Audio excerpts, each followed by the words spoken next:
다 함께 사도신경을 고백하심으로 온라인 가정 예배를 하나님께 드리겠습니다. 나는 전능하신 아버지 하나님, 천지의 창조주를 믿습니다. 나는 그의 유일하신 아들, 우리 주 예수 그리스도를 믿습니다. 그는 성령으로 잉태되어 동정녀 마리아에게서 나시고 본디오 빌라도에게 고난을 받아 십자가에 못 박혀 죽으시고 장사된 지 사흘 만에 죽은 자 가운데서 다시 살아나셨으며 하늘에 오르시어 전능하신 아버지 하나님 우편에 앉아 계시다가 거기로부터 살아있는 자와 죽은 자를 심판하러 오십니다. 나는 성령을 믿으며 거룩한 공교회와 성도의 교제와 죄를 용서받는 것과 몸의 부활과 영생을 믿습니다. 아멘.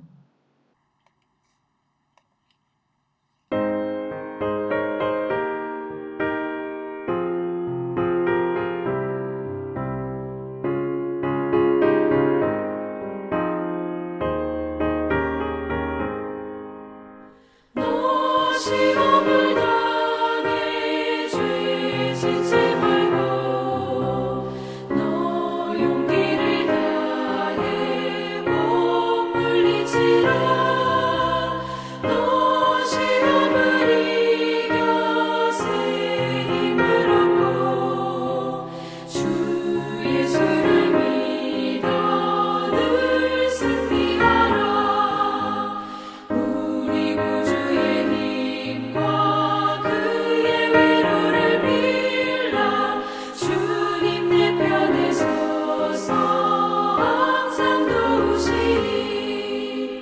내 친구를 삼가 잘 선택하고 너를 삼가 늘 조심하라.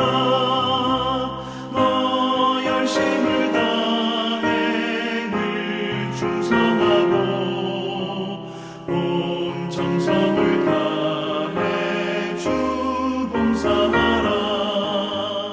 우리 구주의 힘과 그의 위로를 빌라. 주님 내 편에 서서 항상 도우시리.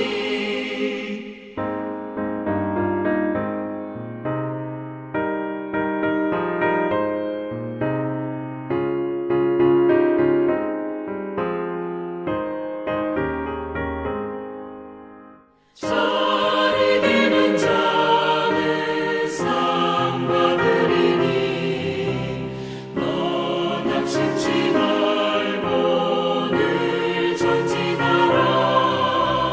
내 구세주 예수 힘 주시리니 주 예수를 믿어 늘 승리하라. 우리 구주의 힘과 그의 위로를 빌라. 주님 내 편에 서서 항상 도우시리.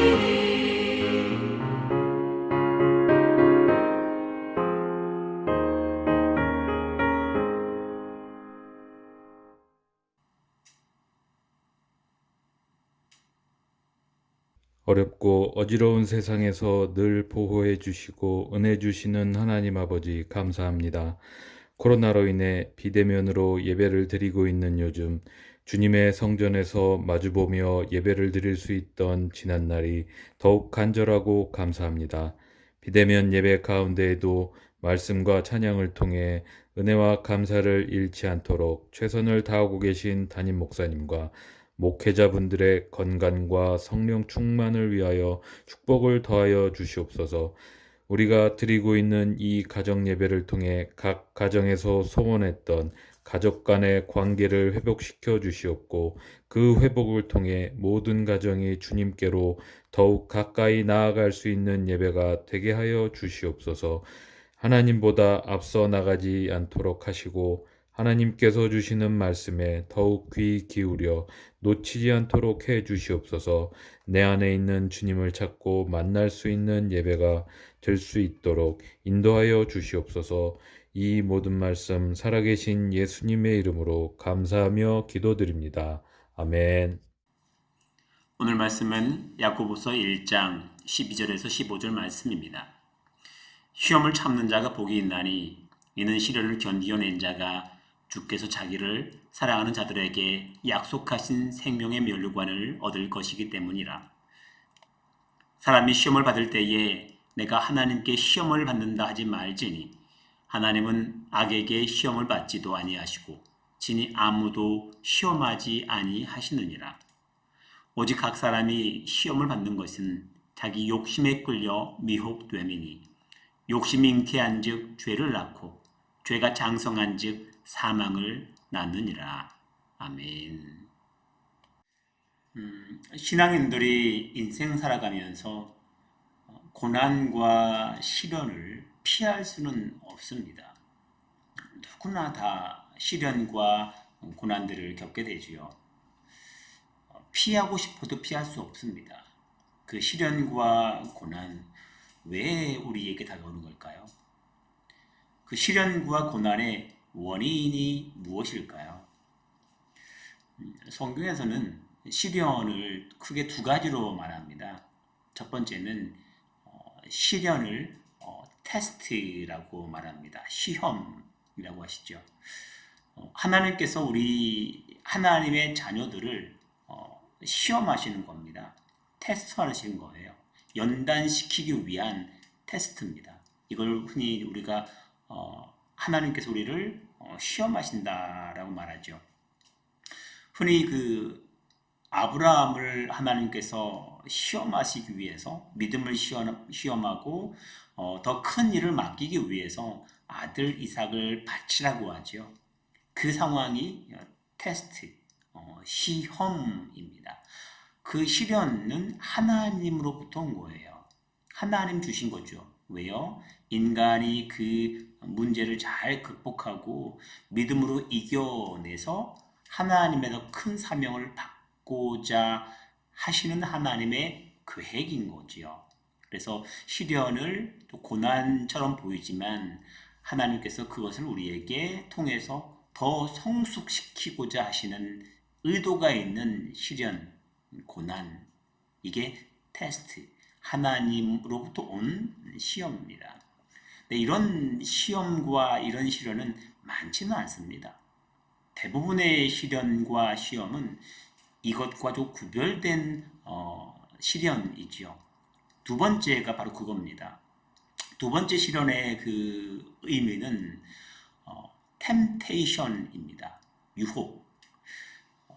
그 시련과 고난이 하나님으로부터 온 것이 아니라 우리 인간 안에 있는 그 욕망으로 인해서 발생하는 유혹으로 인해서 넘어지는 또 발생하는 시련과 고난이라는 것이죠. 오늘 말씀에서 보면 14절 말씀에 그렇게 말씀이 있습니다. 자기 욕심에 끌려 미혹됩니다.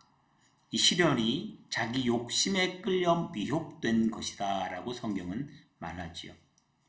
보통 욕심과 욕망은 구분을 해야 하지요. 욕구가 뭡니까? 욕구는 중립적인 겁니다. 본능적인 것이에요. 그건 악도 아니고 선도 아니고 중립적인 것이지요. 욕구. 즉 음식을 먹고 싶은 식욕. 중립적인 겁니다. 또 돈을 갖고 싶은 욕구. 이것도 중립적인 거예요. 높아지고 싶은 명예욕. 또 권력을 갖고 싶은 권력 욕구. 또 사랑받고 싶은 사랑의 욕구. 존경받고 싶은 욕구. 이건 중립적인 모든 인간들에게 있는 욕구입니다. 정상적인 거예요.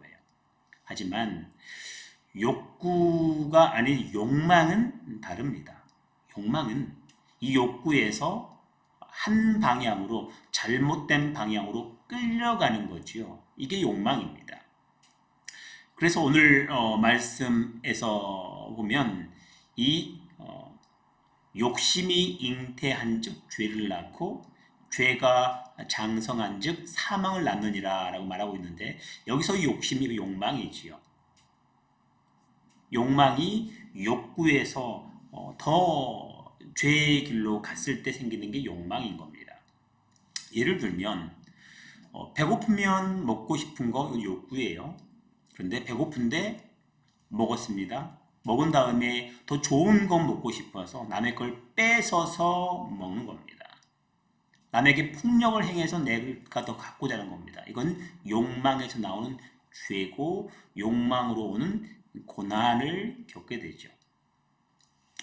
욕망으로 온 것들은 다양합니다. 돈은 욕구로서 갖고 싶지만 돈을 갖기 위해서 남을 빼앗고 속이고 거짓을 행하면서 돈을 받고 싶은 거, 욕망으로 온 고난 시련이지요.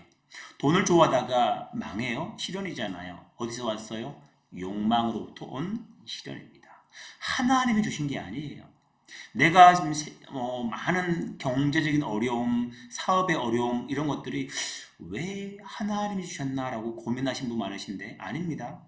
내가 잘못 관리돼서 내가 잘못 욕망을 활용해서 욕망을 절제하지 못해서 오는 시련과 고난이 많다는 거죠. 많은 부분에서 우리는 이 시련들이 내 욕망을 절제하지 못하고 내 죄로 가는 욕망을 다스리지 못해서 오는 시련과 고난이라는 겁니다. 그래서 오늘 성경은 그렇게 말합니다.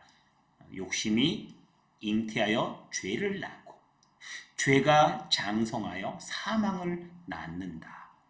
시련, 고난 어디서 온다고요? 욕망. 내 안에 있는 욕망으로부터 나옵니다.